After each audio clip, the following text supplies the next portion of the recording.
तो love Kumar ji, high court के फैसले को जेडीयू कैसे देख रही है, क्योंकि केंद्र सरकार अभी इसके पक्ष में नहीं है बिल्कुल भी कि ओपीएस बिल्कुल भी ठीक नहीं है अर्थव्यवस्था के लिए। देखिए विपनेश, हाईकोर्ट के फैसले पर किसी भी तरह की टिप्पणी जाहिर करने से पहले हाईकोर्ट के फैसले का स्वागत होना चाहिए। और जिस तरह से अर्धसैनिक बलों के बारे में हाईकोर्ट का फैसला आया है, तो निश्चित तौर पर अर्धसैनिक बल हमारे देश में हमारी सुरक्षा प्रदान करते हैं, तो उनके भी जीवन के बाद, उनके भी रिटायरमेंट के बाद उनको एक सुरक्षा होनी चाहिए जो किसी के सामने हाथ नहीं फैलाए, ना अपने परिवार के सामने, ना समाज में कहीं उनकी इज्जत में कोई कमी आए। इसको देखकर ऑनरेबल कोर्ट ने जो फैसला किया वो निश्चित तौर पर स्वागत योग्य है। अर्धसैनिक बलों के द्वारा ही और केंद्र में हमारे जो सीमा सुरक्षा बल है उनके तहत ही तो हम सुरक्षित हम महसूस करते हैं देश में। अगर उनको सम्मान का भाव नहीं होगा, उनको सम्मान नहीं मिलेगा, तो निश्चित तौर पर ये हमारे लिए सोचनीय विषय है। और इन्हीं सब चीजों को ध्यान रखकर ऑनरेबल कोर्ट ने इतना बढ़िया फैसला सुनाया है और इसका सब तरफ से स्वागत होना चाहिए और केंद्र को इस पर विचार करना चाहिए और एक जो राष्ट्रीय बहस होना चाहिए इस पे, और उस पे अगर सभी में लागू करने की स्थिति बने तो निश्चित तौर पर उसको लागू करना चाहिए। क्योंकि पुरानी पेंशन योजना से इतना तो जरूर था विपनेश कि जो भी हमारे सरकारी कर्मचारी थे वो रिटायरमेंट के बाद भी एक अच्छी जिंदगी जी बसर करते थे और उनको किसी के भी सामने हाथ नहीं फैलाना पड़ता था। एक बहुत अच्छी स्कीम थी। निश्चित तौर पर इसे नहीं, आप कह रहे हैं कि अगर इस अच्छी स्थिति में है तो लागू होना चाहिए। सरकार तो कह रही है कि अच्छी स्थिति नहीं है, इसीलिए तो इसको बंद किया गया था। दोबारा लागू इसको नहीं कर सकते, ये अतिरिक्त बोझ है राजस्व पर। जब आज हम इतनी बड़ी अर्थव्यवस्था बनने जा रहे हैं, हम देश 5वीं सबसे बड़ी अर्थव्यवस्था बन गए हैं, हम आगे भी और तरक्की करने की बात कर रहे हैं, तो इस स्थिति में तो लगता है कि आर्थिक स्थिति अच्छी है।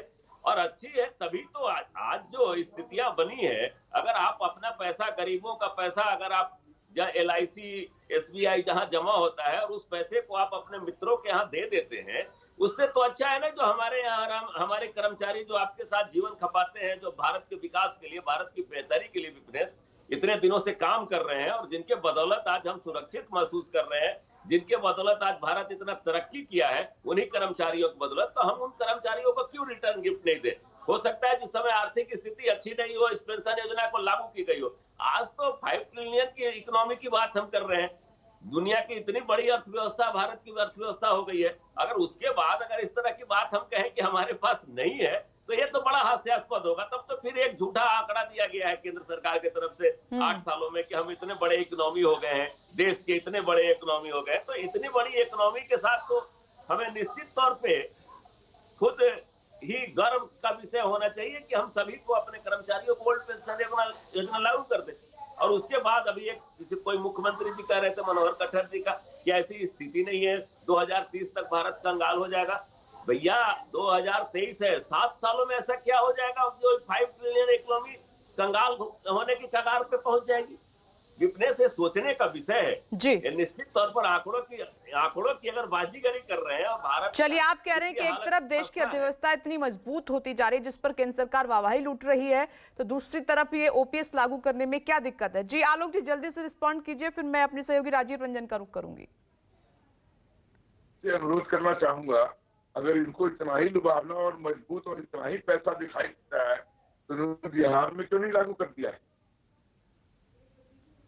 लव कुमार जी, आलोक जी इंतजार करिए, मैंने तो अभी कहा ना कि सारी तरह से बिहार को तो आप लोगों ने आप लागू करके तो दिखाइए वहाँ, राज्य को, गरीब राज्य को आज हमने कहां से कहां पहुंचा दिया। नहीं, वो कह रहे हैं कि इतना ही अच्छा है तो बिहार में लागू करके दिखाइए ना। विपनेश जी, मैंने जो कहा कि राष्ट्रीय बल होना चाहिए और आर्थिक स्थिति केंद्र की अगर अच्छी है, अर्धसैनिक बल केंद्र के हैं और बिहार करने में मजा आता है। ने निर्णय किया है वो केंद्र को निर्देशित किया है। विपनेश जी, आलोक बस्ती शायद निर्णय को अच्छे से पढ़े हैं, नहीं चलिए ठीक है, आप अपना स्टैंड नहीं रख पा रहे हैं। उन्होंने नीतीश सरकार से सवाल ये पूछा था कि आखिर बिहार सरकार क्यों इसको लागू नहीं कर रही है जब इतनी अच्छी स्कीम है।